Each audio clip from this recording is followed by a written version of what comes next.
In one of my earliest videos, I mentioned that I would step gingerly into the issue of passing and of stealth, and I think, though, now I'm going to just dive in completely while the water's warm.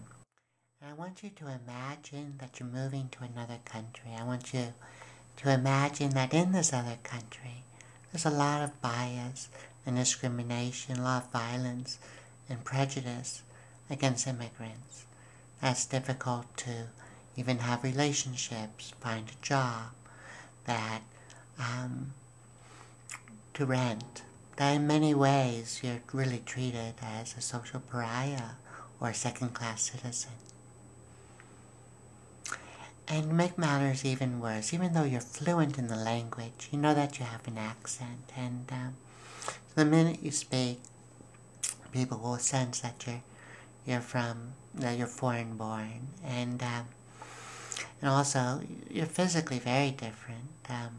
Everyone in this country, let's say, is 5'9", has dark hair, and you're 6'2", blonde hair, blue eyes, and I think you can sense that that metaphor is very much like transitioning, and it's very much like the issues we take on in terms of passing and of stealth.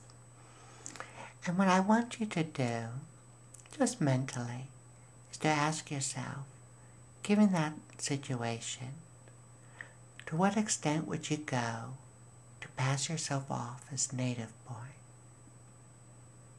And it's not a ridiculous question. I know my grandparents came from Russia, and they did everything they could to scrub their language and their cultural habits, everything, to become American. They wanted to Americanize themselves in the worst way, and their religion became private, and Yiddish stopped being spoke, and while they didn't, certainly many, got nose jobs and dyed their hair and changed their names, did whatever they could to hide their past. And we can sympathize. There's some good cause and good reasons to do that. Certainly during the Holocaust, many did it just to survive. And in this case, people did it because it was a way to economically survive. You had to have jobs. It was a way to get ahead. But I also, and so the gains are clear. But there's also something lost. And I guess that's what I want to talk about. What's lost in the process? This is what I think is lost.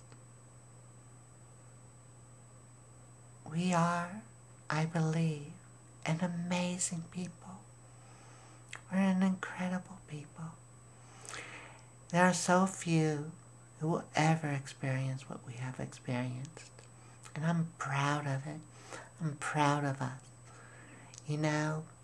And we have a history, and we have a culture, and we have our day of remembrance. And we have our intellects and our writers, our historians, our politicians, our street agitators, our truck drivers, prostitutes, professors, computer programmers, our artists. We're a rich tapestry of a community. And there is no reason we should for a moment feel any sense of shame in that. And my hope, my dream, is that one day trans will simply be, say, your country of origin, or just say where you're from. It'll speak to the culture that you come from. It'll speak to a history that you've had. It'll speak to a commonality with a community that you share. That's unique and special. And we are special. That's the thing I want to keep getting to. We are special. And so I want to wear that proudly. I am a trans woman. And that's okay. And anyone who listens to me close enough or looks at me close enough, well, they'll get there. I pass plenty fine for what I need. But I don't care anymore. The more I've gone on with this, the more I just simply don't care. And I know it's going to sound strange, but I don't think gender's the most important thing in all of this. I really don't. The more I've gone on, the more I've realized that there's something else at play, a much larger thing, and that has to do with authenticity and with genuineness and honesty. When you transition in public, you transition through a tremendous effort, and you have to fight through self-consciousness and embarrassments and all those things.